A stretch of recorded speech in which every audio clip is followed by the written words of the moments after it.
É um prazer estar com vocês aqui hoje. A gente já participou mais de uma vez desse evento, que a gente entende que é de suma importância para todos os pacientes que são pacientes com espondiloartrites, porque a gente precisa levar para a população, esclarecer a população do que seja essa doença.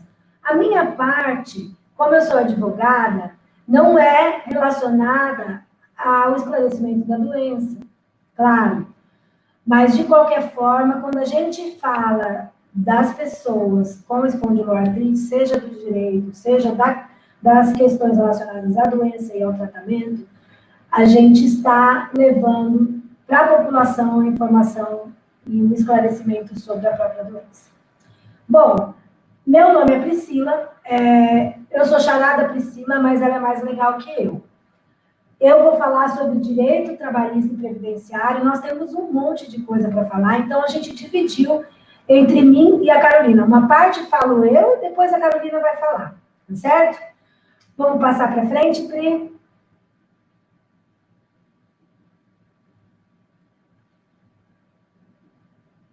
Vamos lá. A minha apresentação vai ser relacionada à aposentadoria voluntária no RGPS e no RPPS. Eu vou explicar para vocês o que é. Aposentadoria por invalidez, incapacidade, no regime geral e no regime próprio. Auxílio-doença, também no regime geral e no regime próprio. E as medidas emergenciais em razão da Covid-19. Quando eu falo de RGPS, gente, RGPS é o regime geral de previdência social. Então, o regime geral é aquele do INSS que é conhecido pela grande maioria das pessoas. E a RPPS é o regime próprio de quem é servidor público de município, estado ou da União. E no caso dos municípios, nos municípios que a gente vê regime próprio, tá? Que a gente tem regime próprio. A mesma coisa para aposentadoria por invalidez e incapacidade. E no auxílio-doença. Regime geral, RGPS é INSS, e RPPS é do servidor público, tá? Então, essa vai ser a minha parte, tanto de direito previdenciário quanto de trabalhista. Vamos passar para frente? O que é, gente, aposentadoria voluntária? A aposentadoria voluntária é a aposentadoria que a gente programa, tá? Hoje, eu vou falar de uma forma bem sucinta, porque eu quero deixar tempo para vocês poderem perguntar. Então, eu vou só dizer como era e como passou a ser a aposentadoria voluntária. Não vou falar de regra de transição, porque nós temos aí inúmeras regras de transição. Eu só vou falar o mínimo possível para poder dar a oportunidade para vocês perguntarem o máximo possível, tá? A aposentadoria voluntária, então, é aquela aposentadoria que a gente programa. Quando a gente quer se aposentar, a gente se programa para determinada data a gente se aposentar. Antes da reforma da Previdência, ou seja, até dia 13 de novembro de 2019, a gente se aposentava, o servidor público se aposentava de duas maneiras.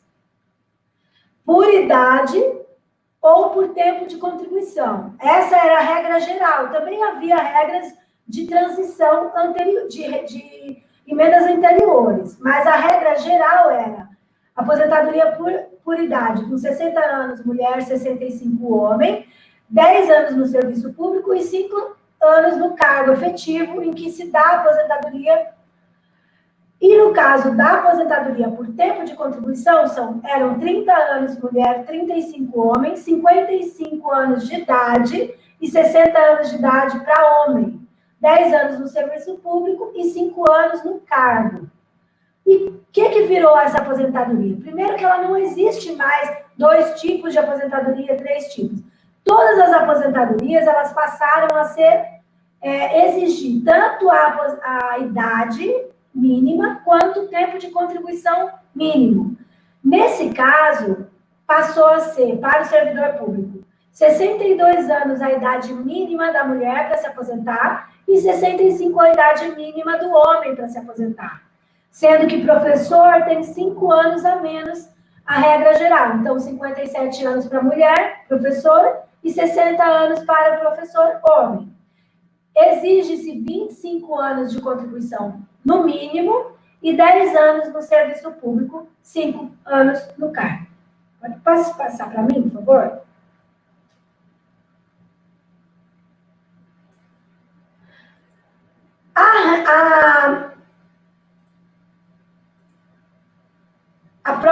Esse próximo slide, ele trata da... É que não saiu aqui os títulos, eu não sei o que aconteceu, mas o título desse slide é a aposentadoria voluntária do RGPS, que é do regime geral, que é de quem se aposenta pelo INSS. Antes, também havia 2 tipos de aposentadoria, uma por idade e uma por tempo de contribuição. Sendo que da idade a mulher se aposentava com 60 anos e o homem com 65, devendo ter no mínimo 15 anos de contribuição, que é a mesma coisa de 180 meses, e a aposentadoria por tempo de contribuição, que a mulher precisava ter 30 anos de contribuição, ou 35 se fosse homem, com 180 meses de carência. E o cálculo dessa aposentadoria, ele levava em conta as contribuições de julho de 94 até a data do pedido de aposentadoria, mas excluía as 20% menores contribuições. Então, a gente fazia uma média aritmética desse percentual, dessas remunerações, retirando as 20% menores. Como que passou a ser? Primeiro que não tem mais uma aposentadoria que você vai verificar somente a idade ou somente o tempo de contribuição. Você necessariamente vai ter que analisar se a pessoa tem, no mínimo, a mulher 62 anos e o homem 65. Tendo, no mínimo, 15 anos de contribuição, certo? Para quem se inscreveu, quem entrou no sistema do INSS, quem se filiou e começou a contribuir, depois da emenda constitucional, vai precisar ter 20 anos, os homens, tá? Então, para quem já estava filiado e estava recolhendo INSS antes da emenda constitucional, são 15 anos. E o cálculo é que ficou muito ruim. O cálculo que antes a gente tinha 100% da média, agora são 60% da média para 15 anos de contribuição, sendo que para você ter mais do que 60% da média aritmética, considerando 100% das remunerações, a gente vai ter que comprovar trabalho de mais um ano. Então, a cada ano que você adiciona como contribuindo, você ganha mais 2%. Vou dar um exemplo aqui. Mulheres a partir do 15º ano. Então, tem 16 anos de contribuição, a mulher vai ter 62% da média de todas as remunerações dela, desde julho de 94 até agora. E para os homens, para ter acréscimo, precisa ser mais de 20 anos. Tá? Então, olha só, para ter acesso à aposentadoria, 15 anos. Para contar mais em valor, acima de 20 anos para homem e acima de 15 anos para mulher. Essas são as regras gerais. Além dessas regras gerais que ficaram de regime próprio e de regime geral, há inúmeras regras de transição que, se eu fosse falar para vocês, a gente ia demorar 1 hora, pelo menos, falando de regra de transição. Então, a escolha que eu fiz foi falar só da regra geral, para vocês terem uma ideia de quanto mudou a vida da gente por conta dessas regras novas de aposentadoria. Vamos lá, passar, Pri.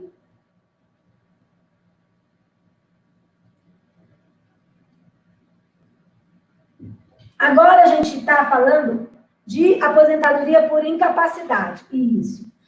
A aposentadoria por incapacidade é a aposentadoria que a gente tem acesso quando há incapacidade para toda e qualquer atividade.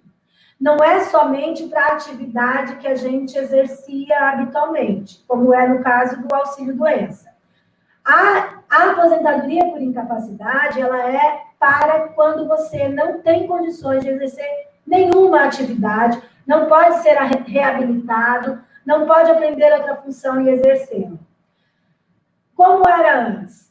carência de 12 contribuições. O que significa isso? Tinha que ter contribuído 12 meses antes de ter acesso e de ficar incapacitado, e era 100%, o valor 100% da média de todas as remunerações, tirando as 20% menores, desde julho de 94 até a data da incapacidade. Portanto, quando a pessoa recebia aposentadoria por invalidez antes da reforma, não se considerava, não se avaliava, não se verificava quantos anos, no caso do regime geral, quantos anos que havia de contribuição, porque não importava quando havia aposentadoria por incapacidade no regime geral.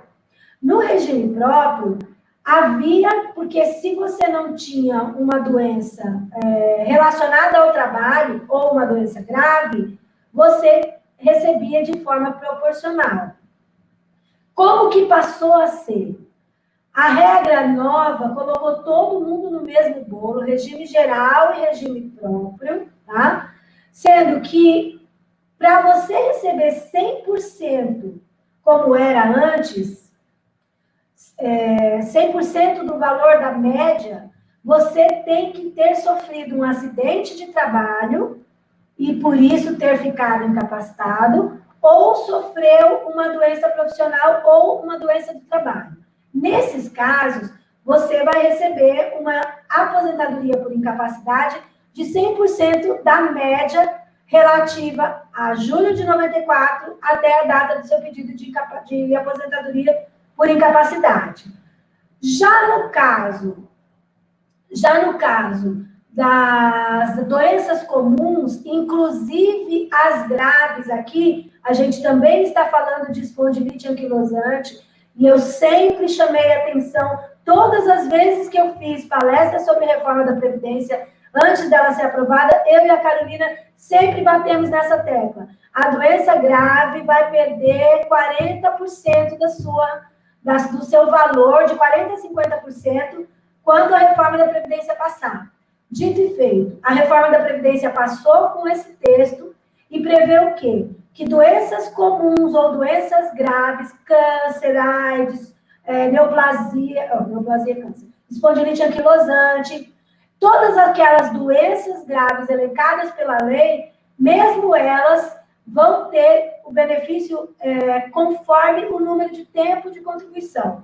Para receber até 60% da média aritmética, ou seja, pega todas as remunerações de julho de 1994 até a data de hoje, faz uma média aritmética e exclui 40%, fica só com 60%, tá? Nesse caso, é para todo mundo que trabalhou até 15 anos, se mulher, e até 20 anos se homem. Para receber mais do que isso, precisa obrigatoriamente ter trabalhado mais de 15 anos se for mulher e mais de 20 anos se for homem, somando 2% ao ano de contribuição a mais que a pessoa tiver. Pode passar para mim? Pri? Obrigada. Olha só o exemplo, para vocês terem uma ideia, o exemplo é a melhor coisa que tem, né? O segurado que fica incapaz permanentemente para o trabalho, portanto, tem direito à aposentadoria por incapacidade, que não chama mais invalidez, e sim incapacidade. Essa pessoa tem 15 anos de contribuição e a média de salário dela é R$2.000, tá? Nas regras anteriores, fosse a doença que fosse acidente de trabalho, fosse depressão, fosse espondilite anquilosante, qualquer razão que levasse à incapacidade, a aposentadoria seria de R$2.000. Já na regra nova, que nós temos hoje em vigor, o valor é R$1.200. Por quê? Porque essa pessoa tem 15 anos de contribuição, portanto, essa pessoa vai ter 60% da média de todas as remunerações de julho de 94 até agora. E veja, isso é muito importante ser dito, gente, principalmente porque porque nós temos que verificar se a doença que leva a pessoa à incapacidade, de maneira que ela precisa pedir aposentadoria, se essa doença for relacionada ao trabalho ou for um acidente de trabalho, por exemplo, quem tem espondilite anquilosante não pode alegar a doença do trabalho se aposentar pela espondilite. No entanto, nada impede que você tenha conjugado uma doença que também é incapacitante e que seja relacionada com o trabalho. Nesse caso, é importante comprovar isso, porque se você comprova isso, você consegue 100% do valor da sua aposentadoria, ficando com aquele valor anterior que a gente falou de R$2.000. Agora, se você ficou incapacitado depois de 15 anos de trabalho, e a sua incapacidade foi por conta da espondilite anquilosante, vai ser reduzido para R$1.200 nesse exemplo aqui. Então, é muito importante a gente também lutar, e aí é uma questão de luta de associações, de grupos, e vocês estão aqui demonstrando que vocês são unidos e que lutam tanto pelos direitos quanto pelo esclarecimento, informação, para poder atingir a remissão da doença. Vocês têm que lutar para que as doenças graves sejam incluídas na mesma regra da aposentadoria em razão de acidente de trabalho e doença ocupacional. As pessoas que têm doenças degenerativas já têm um projeto de lei em trâmite. É possível que a gente crie um projeto de lei e leve isso para a Câmara para que algum deputado possa encampar essa nossa ideia. Tá certo? Pode passar, Pri. O auxílio-doença, não houve... Gente, isso daqui esse slide está errado, viu? Porque o slide do auxílio-doença não houve essa mudança, não. Tá? Deixa eu falar para vocês como é que... Ficou do mesmo jeito, auxílio-doença, depois a gente corrige para mandar para todo mundo. O auxílio-doença, ele exige o quê? 12 meses de contribuição antes da incapacidade, tá? Então, você está doente hoje, mas você já contribuiu 12 meses, você ficou incapaz hoje para o seu trabalho habitual, mas você já contribuiu 12 meses. Nesse caso, você precisa ter a carência, né, de 12 meses, ter a incapacidade temporária para a sua atividade habitual, não para todas, mas para a sua atividade habitual, e o valor do seu auxílio-doença vai ser 91% da média de todas as remunerações de julho de 1994 até hoje, excluindo as 20% menores contribuições. Por isso que a gente fala que fica com as 80% maiores contribuições. No caso dos pacientes com doença grave, é excluída a carência de 12 contribuições, assim como é excluído em caso de acidente de trabalho e doença ocupacional. Pode passar.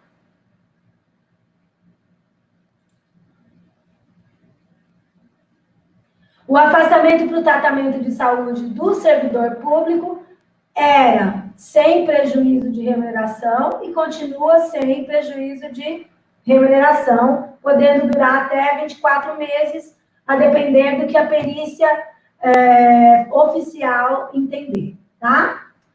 Agora vamos passar para as medidas emergenciais da Covid. Em razão da Covid-19, a gente teve aí uma série de determinações, de medidas provisórias, leis, portarias, resoluções, regras em geral, para definir como que ia ficar esse período. E é muito importante que a gente fale para vocês sobre as medidas emergenciais, porque as pessoas que são pacientes de espondilite, que tratam com um biológico, são pacientes de risco para a Covid-19. Então, é muito importante que a gente fale dessas medidas emergenciais que vão permitir, inclusive, o afastamento do trabalho dessas pessoas em razão desse risco.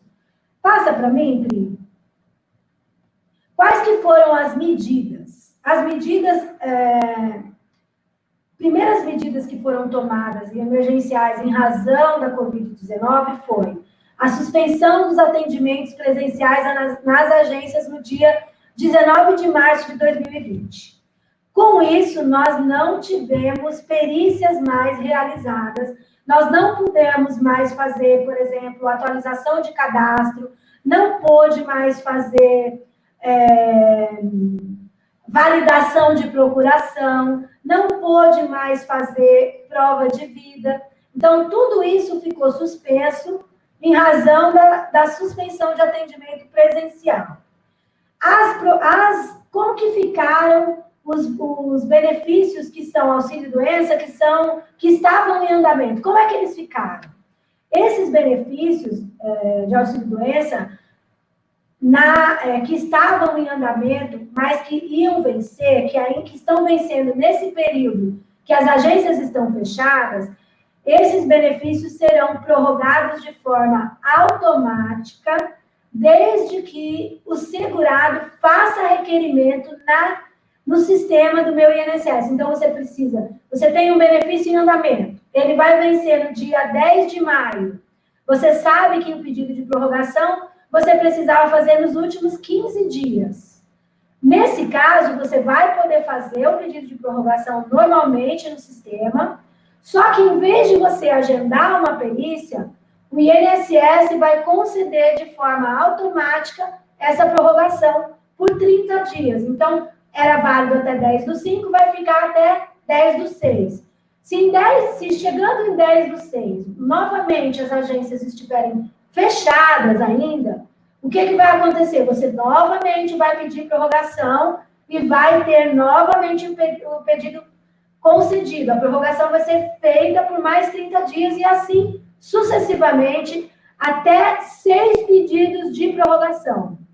Tá? Isso saiu dia 29 de abril, saiu uma determinação nesse sentido. Então, vai ser possível fazer prorrogação automática do benefício desde que você faça o requerimento. Não esqueçam de fazer o requerimento, tá? Como que fica a concessão inicial dos benefícios? Nesse caso, você vai fazer o requerimento do auxílio-doença no site do INSS ou no aplicativo do meu INSS e vai juntar no próprio requerimento o seu atestado médico. Você vai anexar. Esse atestado médico tem que ter a CID, tem que ter a data, tem que ter o período que o médico entende que você deve ficar afastado, tem que ter a assinatura do médico e o número do CRM do médico. Essas informações, elas têm que estar no atestado e esse atestado vai ser juntado. Na análise, que vai ser à distância, o servidor público e o perito vão decidir se você tem ou não esse direito, se você tem direito ao benefício, e se tiver, o INSS vai antecipar o seu auxílio-doença por até 3 meses. Então, se o seu médico entendeu que você precisa de 2 meses e a perícia confirmar 2 meses, você vai receber por 2 meses um salário mínimo. E como é que fica as pessoas que têm direito a um auxílio-doença com valor a mais? Não um salário mínimo, mas 2, 3 mil, 4 mil. Nesse caso, ao final da pandemia, essas pessoas todas que receberam a antecipação do auxílio-doença serão chamadas para fazer uma perícia presencial. Se na perícia presencial for confirmado a incapacidade, o INSS vai pagar a diferença entre o que pagou, que foi um salário, para o valor devido de fato.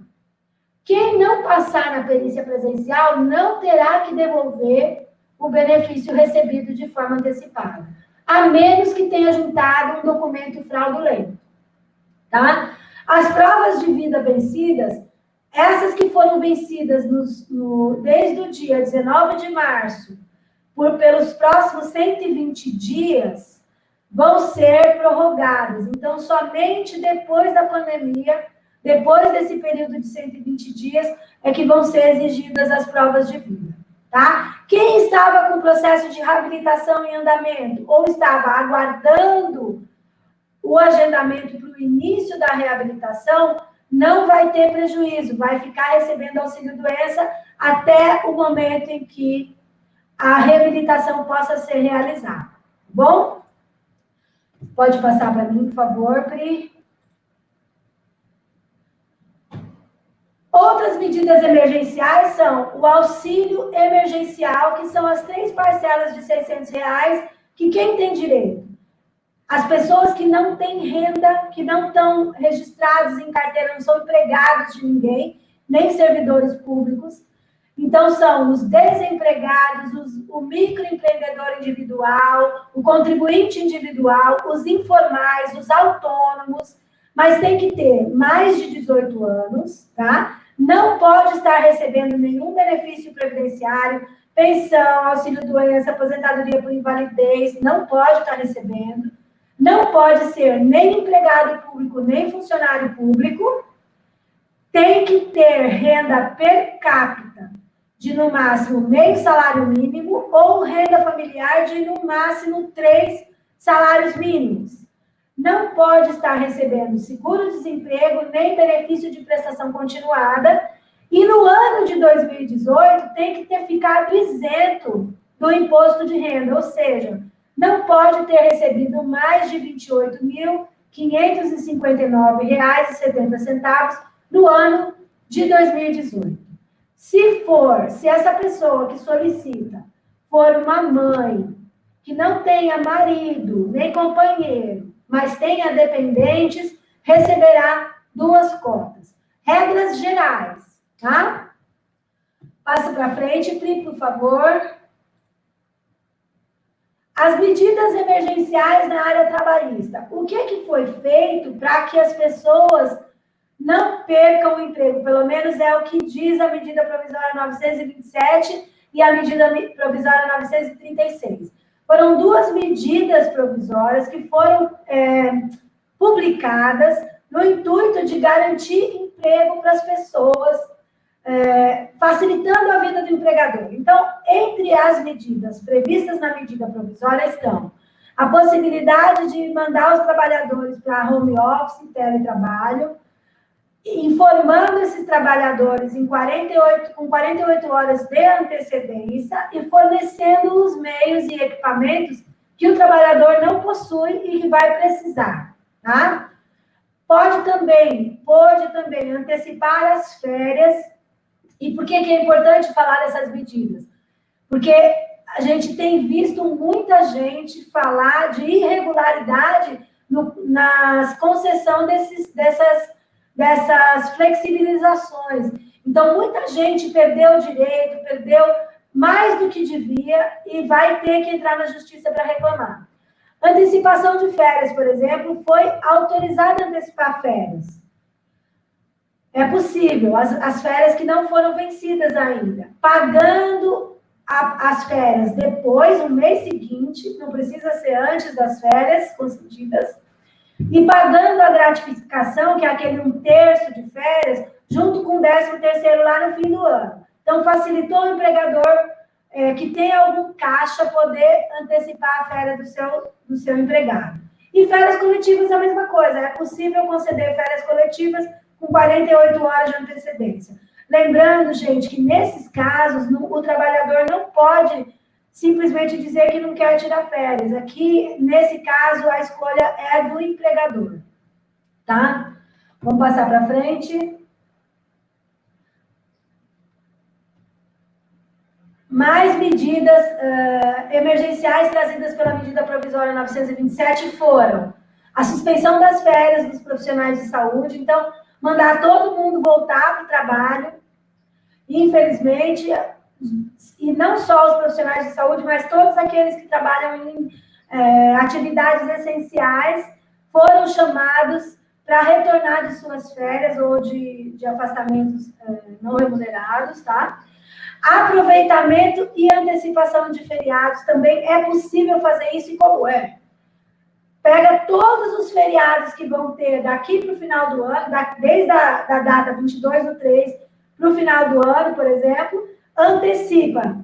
Então, a pessoa fica aí com um crédito e no momento do feriado vai ter que trabalhar porque já tirou folga compensada anteriormente. A única exceção desses feriados são os feriados religiosos. Esse sim precisa ser com a concordância do trabalhador. Adiamento no pagamento do FGTS, também foi possível adiar o FGTS, o recolhimento do FGTS de março, abril e maio e junho, pagando a partir de julho sem multa e sem juros, o que eu entendo é uma facilitação para o empregador, mas prejudica o trabalhador.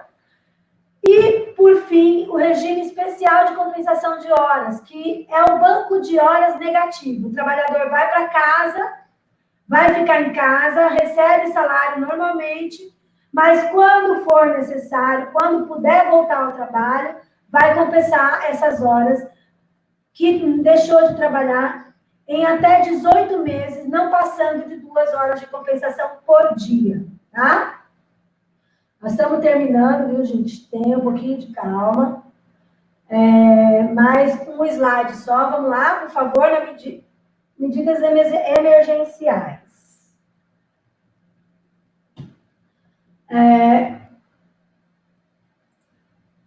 Na verdade, é no 13, né? Medidas emergenciais. Isso mesmo. Redução proporcional de salário e jornada. Perfeito. Essa medida provisória, gente, ela trouxe 2 possibilidades.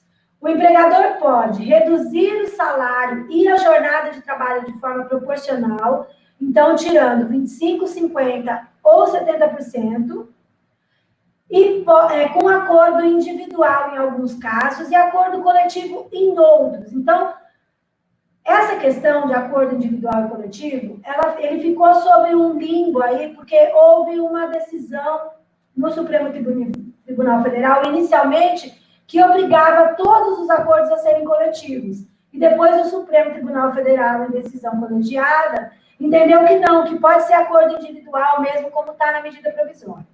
Então, nós vamos ter algumas empresas que fizeram um acordo coletivo porque foram obrigadas a fazer em razão do Supremo Tribunal Federal e depois vão querer mudar esse acordo. Então, nós já estamos tendo uma bagunça nesses acordos. Essa redução proporcional vai ser com acordo com o próprio trabalhador quando houver a redução de 25%.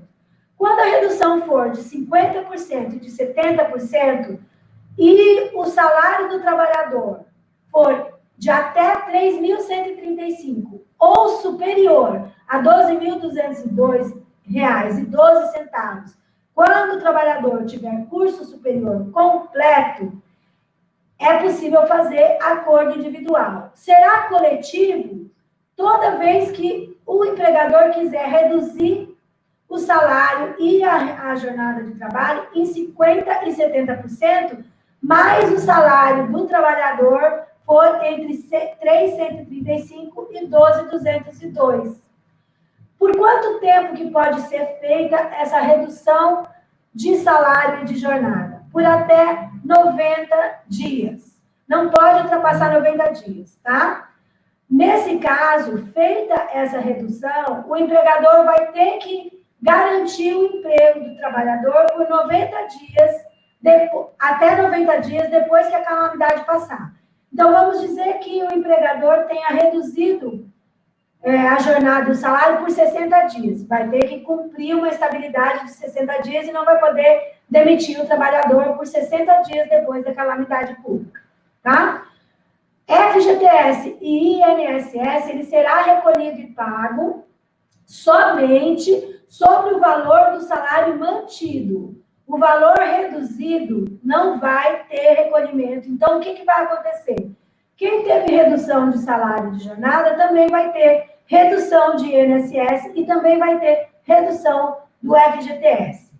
Em compensação a essa redução, a gente vai ver que a União vai fazer um pagamento de um benefício que chama benefício emergencial no mesmo percentual, seja 25%, 50% ou 70%, sobre o salário, sobre o seguro-desemprego que esse trabalhador receberia. Agora, gente, é importante dizer o seguinte, as pessoas acham que não vai haver prejuízo, mas há. Porque o seguro-desemprego, ele é limitado a R$ 1.800 e um pouquinho. Significa que ninguém recebe mais do que esse valor de seguro-desemprego. Então, quando for feito o cálculo do percentual sobre o seguro-desemprego, se a pessoa, por exemplo, recebe R$ 5.000 de salário e teve 50% de redução, ela vai receber do empregador R$ 2.500 e vai receber 50% do seguro-desemprego que ela teria direito a receber. Como a gente sabe que o máximo de seguro-desemprego é 1.800 e alguma coisinha, vai acontecer que do auxílio de emergência, do benefício emergencial que a União vai pagar, ela vai receber só R$ 900. Então, o salário dessa pessoa vai reduzir para R$ 3.400. Portanto, de 5 para 3.400. Tá? Passa para frente para mim, Pri. Último slide, esse sim. A suspensão do contrato de trabalho, ela prevê que o empregador, se ele não tiver condições de pagar o salário, ele pode suspender o contrato de 100%. Então, a pessoa vai para casa e não recebe salário nenhum. Em contrapartida, a União vai dar 100% do valor do seguro-desemprego que essa pessoa teria direito. Então, ela vai receber da União esse valor de 100%, tá? Somente para empresas com receita bruta de menos de 4.800.000 anuais. Porque quem trabalhar em empresas com valores de receita bruta acima desse valor, o empregador vai ter que pagar 30% do salário e a União vai pagar somente 70% do seguro-desemprego, ok? Essa suspensão, ela é por no máximo 60 dias. Eu deixei aqui, gente, um link para vocês que vai permitir que vocês calculem o valor que vocês receberão em caso de redução ou suspensão da jornada, tá bom? Dá uma olhadinha aqui, é uma calculadora do DIEESE e facilita muito a vida da gente. E, por fim, eu quero deixar para vocês aqui o último slide, Pri, é só com os meus contatos, os contatos do nosso escritório, para que no final da live, do seminário, a gente vai responder as perguntas. Mas se houver alguma dúvida que a gente não consiga esclarecer, alguma informação mais precisa, mais detalhada, pode mandar no nosso e-mail, atendimento. E eu vou pedir para vocês entrarem no nosso YouTube, no nosso Facebook, no nosso Instagram e seguir nossas redes sociais. E agora eu deixo a palavra para a minha sócia, Carolina, que vai falar de todos os demais direitos e a gente vai ter oportunidade de ouvir. Muito obrigada a todos vocês.